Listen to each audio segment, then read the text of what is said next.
When I learned that South Carolina Republicans stopped trying to get rid of Jim Clyburn's seat, I had to know more. So I went to my friend who knows everyone and said, "Who can you connect me with in South Carolina?" And he immediately put me in touch with Rep Courtney Waters. Courtney Waters represents District 113, which is in Charleston County. And she walked me through exactly what voting rights activists did to make the voter turnout on the first day of early voting so high that even Republicans didn't feel like they could throw out these votes anymore. So sit back, relax, and enjoy this incredible conversation that I will be thinking about for years to come. Hi, how are you? I'm doing all right. How are you? I'm thrilled today. Finally, the good guys won in South Carolina. The way that this began, of course, was, a call from Donald Trump to initially the Senate majority leader and then to the House majority leader. And honestly, in the beginning, there was conversation that South Carolina was not even going to approach this. And we thought that they would never, because I'm not sure if you know this, but the Calais case actually referenced in the opinion that was rendered, it referenced the South Carolina's Alexander case, which was related to Nancy Mace's first congressional seat. When the Republicans wanted to protect Nancy Mace's seat, they moved Democratic voters out of the first and into the sixth. And so we already had a racially gerrymandered map. This really, on their part, was an overreach. When we realized they were really going to answer the call because of, nothing other than spinelessness and just lacking the courage to stand up and do the right thing, we decided that our only opportunity as Democrats was going to be to drag this out as long as we possibly could because early voting was right around the corner. And even at that time, the day that I gave remarks on the floor, there were already over 2,100 ballots that had been returned for absentee. And so the strategy was the longer we can draw this out, the more people we can get to the poll. On the House side, we actually put close to 600 amendments on the desk to try to drag the conversation out. The House then changed the rules in the middle of our debate. And so at 7:07 p.m. on Monday, they noticed the meeting and met at 7:15 and changed the House rules to make us take all 600 amendments down. Each member was able to put one amendment up and speak on that amendment for 5 minutes. And then each member who wanted to speak on the bill received 10 minutes in total. And so we dragged that out at least to 9 p.m. on Tuesday. And then we also asked them to read the bill in its entirety, which was about 146 pages. And so that took several hours and took us after midnight. But unfortunately, the interpretation of the rule is it's not a new legislative day because we had not adjourned. So we adjourned for 10 minutes, came back, and the House voted at about 12:40 Wednesday morning. So that meant that it went to the Senate. 10 a.m. or 11 a.m. The Senate got it. They skipped subcommittee. So this was at this time looking like it was on a fast track. And they took it directly to full. The Senate debated it for a couple of days. But I think that what happened, quite honestly, is that recognizing the ambivalence among some of the Republican legislators. So the Senate Majority Leader actually spoke from the floor on that Thursday. And I think when you do something like this, there's going to be an impact. I also think that one of the side effects of this is, very candidly, you're going to motivate black turnout. So they understood that this was an overreach. However, there were not enough senators who were willing to vote against Donald Trump.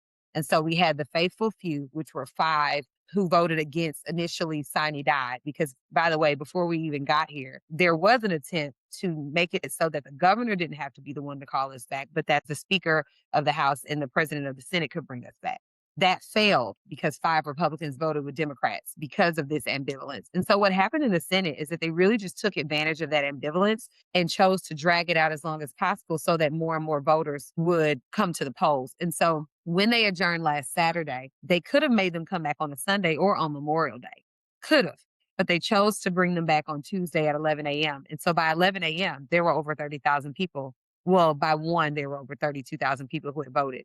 And so we won because the state could not throw out that many ballots. And it was really all of the game playing, all of the strategies to delay, putting up all the amendments, forcing their hand and making them change the rules, going on the Senate side. The other thing is, I would just add, the testimony that we received from the State Election Commission in the House was incomplete. At that time, it was said that it would be around $2 million to redo this process, to go back and push the congressional primary to August 18th.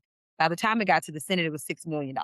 By the time it got to the Senate, it was also clear that the map drawer, who was from Virginia, who did not even make himself present to answer questions, who's from the National Republican Redistricting Trust, he didn't even understand which precincts were viable. So there were precincts that had been closed already, precincts that literally didn't exist accounted for in this map. And so what the Senate uncovered was this was really, of course, hastily done, not done well. Duh, because they tried to distill a process that typically takes place over months into a week or two. And so I think the senators, being, I think, the more sensible chamber, just decided that this was just a step too far. And so some of the Republicans came over and voted with us. Wow, that's incredible.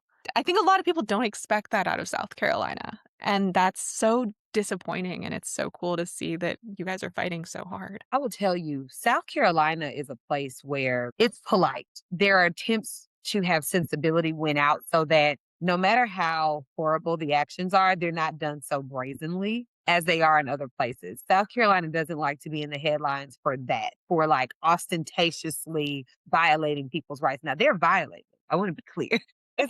This is not a place that is like simpatico for everybody, but it is if you can get enough people moving in the same direction, pushing on the legislature, they don't want those nasty headlines. Interesting. How were you able to get people out to vote? Because I know that it's hard to get the word out. What went into making sure that people realized the importance of it and knew about what was happening and knew that there was a shot at that being the reason that it stopped? I really think it was a coalition. So the ACLU, we have a group called Pro Truth. That's a coalition of a lot of orgs.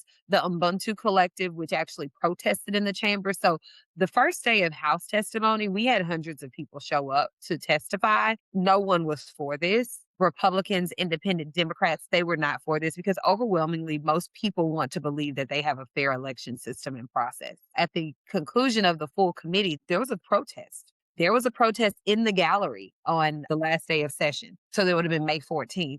People were already bringing attention to it. And the second that it happened, all of us who are legislators started getting on our social media to update people on what was happening in real time. And so what you had were all of these groups organizing calls and begging people to just show up. But really, this work, the infrastructure was already built there because of the 6-year long fight against anti DEI legislation. So we're one of the only states, like Southern states, that does not have anti DEI legislation on the books. Now, South Carolina has chosen to do it quietly anyway by putting budget provisos in and basically strong arming and putting people in fear that if they don't just like toe the line, but there is no legislation on the books that says these things are wrong. And that's because in 2019, when our state superintendent tweeted that we would not be doing critical race theory, that's when everybody was still talking about CRT, this Pro Truth Coalition was born. And so they've been organizing for 6 years around a number of issues, whether it's abortion, whether it's mostly education issues. And so the infrastructure was there to get the word out.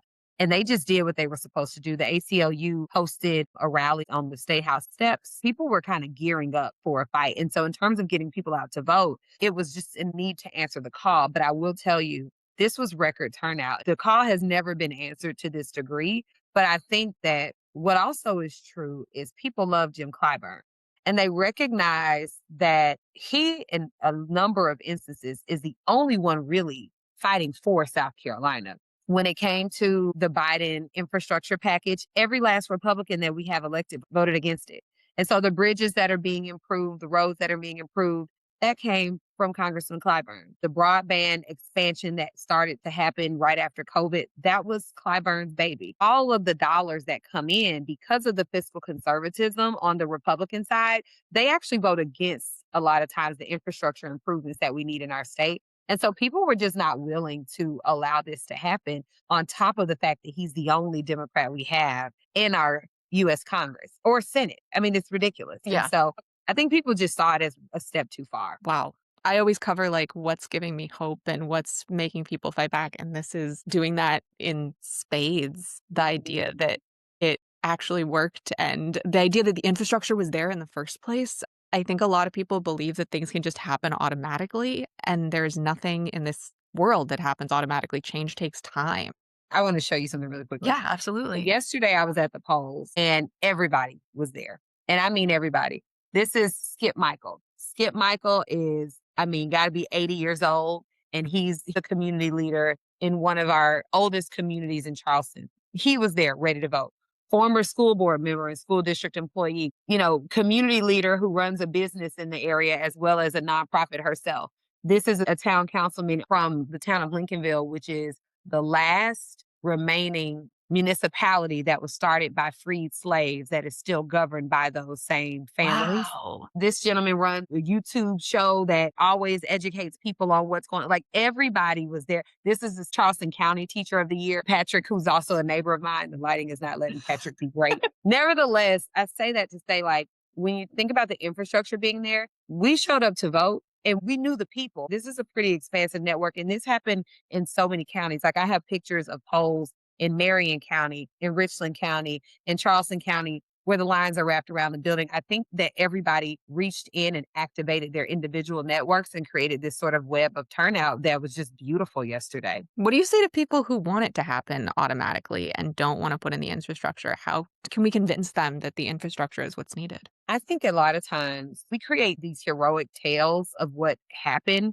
when in reality, like the civil rights movement was a decades long sustained movement, but there were actually a lot fewer people engaged actively in it than people might believe. And knowing that makes you understand your power. But I think the way that we tell stories in this country is designed to diminish the belief of in individual power. Like you showing up to this meeting was powerful because number one, you showed up so the other people who showed up knew they weren't alone and there was strength in numbers. Number two, you showed up and so you got information that you were able to go give to somebody else. And there's power in the stories that get passed along Yeah. because those stories inspire people and activate them to do the next thing. And so I would say to those people, if you really understand history, and you're ready to embrace your own value in this system and recognize that no matter how small you believe your contribution is, it is meaningful and it will make a difference. I would say to them that they really need to be ready to do that. Embrace history and embrace your own individual capacity and understand that it doesn't have to be big. The Yeah. tenet of white supremacy is that everything has to be big. If you're not doing the biggest thing, you're not doing an important thing. And that is just not helpful. And it makes people less likely to act. Yeah, it really does. And we see it every single day. Well, and I would also add to everything you said that if the Republicans did the right thing, we wouldn't have spent $62,000 a day to bring the House back for 4 days and whatever amount of money it costs to bring the Senate back. We wasted taxpayer dollars just because they didn't have stronger spines in the first place. And so you can't say you did the right thing when you kowtowed to this administration. Yeah. Anyway, when you knew that South Carolina was the last state that needed to be doing this because we actually set the standard for Calais. Yeah. What do you say to states that are also going to be in this position? How can they do what you did? How can they make this delay as long as possible? Honestly, without understanding their primary schedules, I wouldn't know exactly what to say because we really did have a unique convergence of events, right? Like you had some Republicans who weren't totally sold on the idea. We were very close to the first day of early voting. We had already had absentee ballots in. I'm not sure if we didn't have that perfect storm that this wouldn't have happened because with more time, there would have been more calls from Washington. More of those people who were sort of waffling would have decided to go along with the plan. I would say consider your circumstances because there is always a way. There's always a way to fight. Even if you lose the battle initially, I think the real story here, contrary to the story people are trying to grab onto, is that we had record voter turnout because of this threat to our democracy in South Carolina. Like that means something. And that means that in other places, what the real opportunity is, given this mid-decade redistricting, is that we're not using strong data. There's been population growth, population shifting, particularly after COVID. Those COVID numbers weren't great numbers. The census was not great at that time either. And so mid-decade redistricting means they don't know what they don't know, and you don't know what they don't know. This is a great opportunity for it to be anybody's win. You know what I mean? And you just have to recognize that there is an opportunity in it. Wow. How are you going to fight this going forward? Because it's obviously going to come back. Like, this isn't the end of this discussion. It's just the end for 2026. I think it's exactly what I just mentioned. Like, people showed up and they voted and it made a difference. And voter apathy is one of the biggest impediments to our progress. And Yeah. so if you can use this as a beacon because we actually won and you can clearly, like, tangibly see that it made a difference, and we can get everybody focused on voter education. Because one thing I think we do that's not the right thing is waiting until GOTV. And I understand all the data says you go then, if you go before Labor Day, you're wasting your money, blah, blah, blah, blah, blah, blah, blah, blah. But that's to get the voters that you've been getting. When you think about someone who doesn't trust the system, doesn't believe it's very transparent, doesn't understand what it's really doing for them, you got to engage them multiple times. And so you got to start now, like over the summer. Yeah. And so I believe that to sustain this momentum, we've got to start the ground game. I know that's like old school and it's not the popular thing, but I walk my districts. I'm running unopposed. I didn't have a primary challenger or a general challenger, but I'm walking my district. So they understand the referendum that's going to be on the ballot in September related to road infrastructure or road improvement. I'm talking to them about the gubernatorial races. I'm talking to them about the probate judge race and why that's important to them in the comptroller. Like they need to be educated because it goes back to the comment I made about value. If you care enough to show up and knock on their door when you already have the position, and that's not just me. Like, I don't think elected positions are the only important ones. I Yeah. think that, whether you're part of a coalition, you show up and you say, I'm a part of the American Civil Liberties Union, and I want to talk to you today about your freedoms. That means something to people, especially now when people are so disconnected. Yeah, that's the premise of like Freedom Summer and Freedom Fall, right? Right, right. Go out there and be with the people. This has been the best political day, I think, of my 6 years. Having been an elected, it just gave people a reason to keep showing up. Yeah, it's almost like they backfired with bringing attention to this. They haven't learned that the more attention you bring, the more you're gonna lose. Yeah, exactly. And we have to keep it up for November because that's when the seats can really shift. I mean, do you think that there's a chance to take back, like, to get a majority in the legislature? We won't get a majority. We are six. So we're in a super minority and we are 6 seats away from breaking that. So just to be in a typical Okay. minority, we need to take back 6 seats because we have lost tremendously because of gerrymandering, partisan gerrymandering. Yeah. And so to give us a fighting chance, my hope is that we at least get those 6 seats. Even if we get close to it, they'll have to pay attention because I will say, like, on a typical day in the legislature in South Carolina, Republicans feel they don't have Democrats to worry about because the perspective is if you don't have the numbers, then, the people are on our side. It's also a misconception because the way the districts are gerrymandered, I think Democrats ultimately is something like 45 or something percent of folks in the state are Democrats, but we're not 45% of the Yeah. legislature. And it's because of gerrymandering. And so it's like you're not representing the values of the overwhelming majority.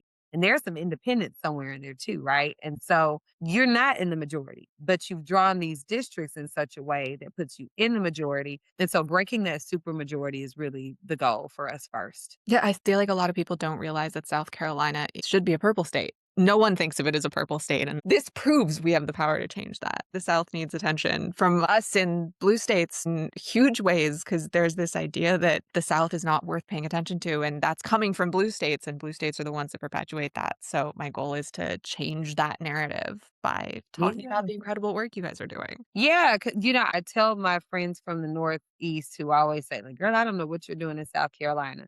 I'm like, somebody's got to be here doing the heavy lifting. When you are in an electorate that goes your way every time, you don't even know what it means to serve in a place like this where resilience is your greatest asset.